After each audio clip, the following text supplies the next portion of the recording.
مجھے جب امتحان کا جب موقع تھا تو 1 سال پہلے میں نے دورہ حدیث کیا تھا، تو وفاق کا امتحان میں نے 1 سال بعد دیا تھا۔ وہ میرے ایک ساتھی تھے مفتی عبدالجبار صاحب، جو یہاں میٹرول میں ہوتے ہیں، یہ دورہ حدیث میں تھے، کمرے کے ساتھی تھے میرے، اور میں دوسری کتابیں جو تکمیل کی کتابیں ہیں، جو آج کل تو آپ لوگ یہاں کسی مدرسے میں وہ نصاب میں بھی شامل نہیں ہیں، رسالہ قطبیہ، امور عامہ، اور پتہ نہیں ابھی تو خود بھی مجھے یاد نہیں رہی، حمداللہ، صدرہ،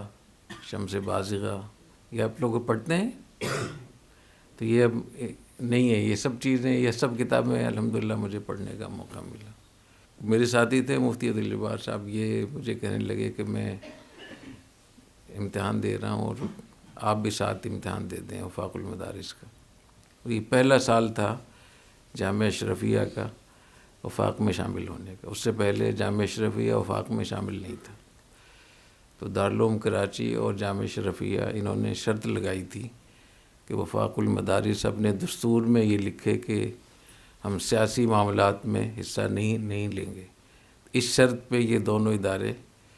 وفاق المدارس میں شامل ہوئے۔ تو جس سال ہم نے دورہ حدیث کیا تھا اس سال وفاق میں شامل نہیں تھا جامعہ اشرفیہ، اس کے بعد اگلے سال ہوا۔ تو میرے پاس کوئی تیاری بھی نہیں تھی، کیونکہ میں ان دنوں میں یہ تکمیل کی کتابیں بھی پڑھتا تھا، حضرت مولانا موسیٰ خان صاحب رحمۃ اللہ علیہ، ان کے ساتھ 8 گھنٹے روزانہ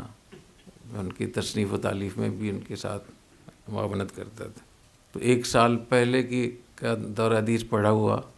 پھر آپ امتحان دینے لگ جائیں تو پھر ظاہر ہے کتنا مشکل ہوگا آپ کو۔ 1 سال کے بعد تو ہر چیز غائب ہو جاتی۔ تو میں نے کچھ نہ کچھ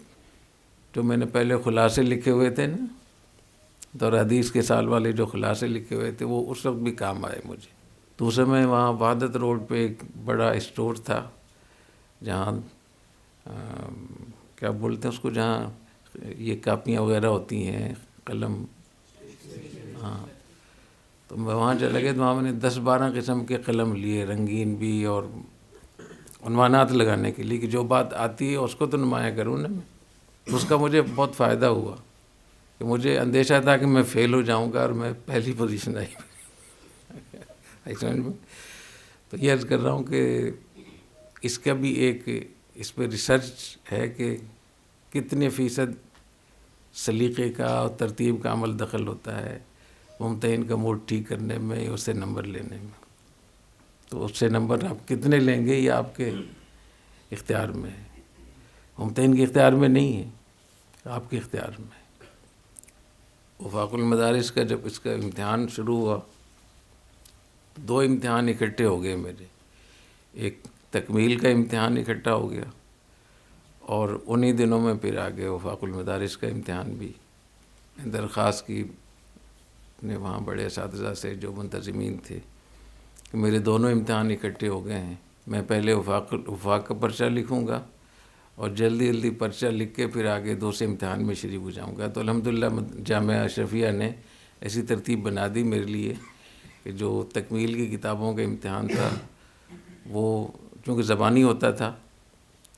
تو میں دونوں اس میں حصہ لیا الحمدللہ، ایک ہی وقت میں 2 امتحان دیے وفاق المدارس کا بھی۔ دوسری ایک مشکل یہ پیش آئے کہ مجھے بخار ہو گیا ان دنوں میں، تو چونکہ 8 گھنٹے میں حضرت استاد کو بھی دیتا تھا روزانہ، اور پھر یہ 2 امتحان بھی ہو گئے، ساتھ بخار بھی ہو گیا۔ جو ممتحنین آئے ہوئے تھے وفاق المدارس کے، میں نے ان سے درخواست کی کہ میرا ہاتھ دیکھ لیں، مجھے بخار ہے، اگر میں پرچہ لیٹ کر حل کر سکوں مجھے اجازت دے دیں۔ تو ان کے ہاں، پھر میں نے کچھ پرچے لیٹ کر حل کیے، اور میں نے اپنے استاذ کو نہیں بتایا، حضرت مولانا موسیٰ خان صاحب رحمۃ اللہ علیہ کو میں نے نہیں بتایا کہ میں وفاق کا امتحان دے رہا ہوں۔ تیسرے پرچے میں پتہ چلا، کسی نے بتا دیا کہ یہ تکمیل کا امتحان بھی دیتا ہے، وفاق المدارس کا امتحان بھی دیتا ہے،